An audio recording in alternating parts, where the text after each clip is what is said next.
Halo teman-teman, ini adalah fourth episode from Scripsis Vlog.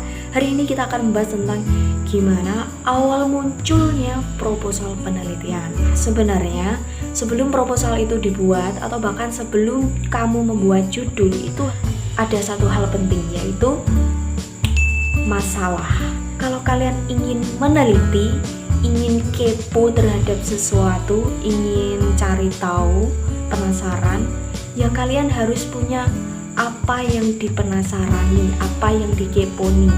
Kalau nggak ada yang mau dikepoin, ngapain meneliti gitu. Jadi intinya kalian harus menemukan atau mempunyai masalah. Nah, sekarang masalah itu apa? Masalah itu adalah sesuatu yang terjadi kesenjangan. Maksudnya harusnya A, ternyata B. Harusnya harapannya gini, ternyata realitanya gini. Jadi ada sesuatu yang berbeda, itu namanya masalah. Tapi masalah itu juga bisa negatif, juga bisa positif, nggak harus selalu negatif ya. Itu oke, catat. Yang pertama, masalah. Sebelum membuat proposal kita harus punya masalah. Nah, contoh sederhananya itu seperti apa sih?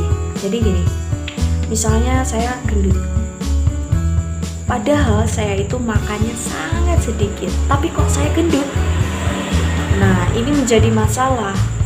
Kenapa kok saya bisa gendut padahal makan saya sedikit? Lalu kita kepo, kok bisa ya gitu? Kenapa ya? Lalu kita cari tahu.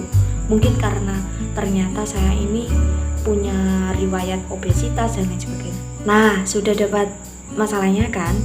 Lanjut ke buat judul. Misalnya pengaruh badan gendut terhadap semangat belajar remaja putri di desa Kolomonggo. Misalnya gitu. Habis buat judul, next ke latar belakang. Intinya di latar belakang itu kenapa alasanmu memilih judul itu, karena ada masalah ini. Jelaskan di situ sambil misal didukung data, ada berita tentang anak-anak yang gendut tapi malas belajar, atau mungkin ada data anak-anak yang gendut tapi semangat belajar. Pokoknya ada data yang real di situ. Nah, habis buat latar belakang, lanjut ke seterusnya itu. Kalau bab 2 itu tentang teori. Berarti di bab 2 itu kalian membuat variabelnya. Berarti dari judul tadi variabelnya badan gendut sama semangat belajar.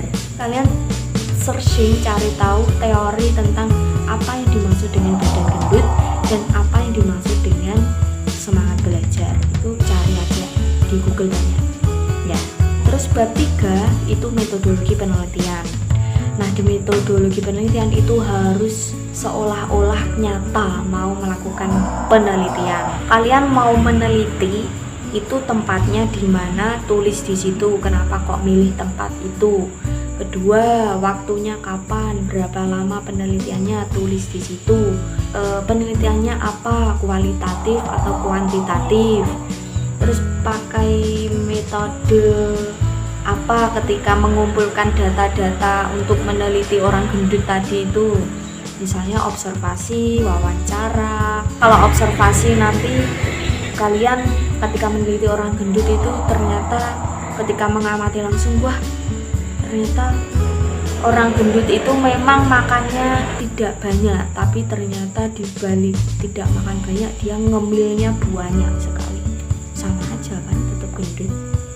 Terus wawancara, dia itu gimana sih kok bisa gendut, ternyata gini, didukung dengan data berat badannya dan lain-lain. Pokoknya gitulah. Mungkin rumit ya, aku sendiri sebenarnya juga belum paham. Ini kan namanya vlog, jadi belum tentu aku itu benar. Jadi aku ini hanya sekedar sharing-sharing aja.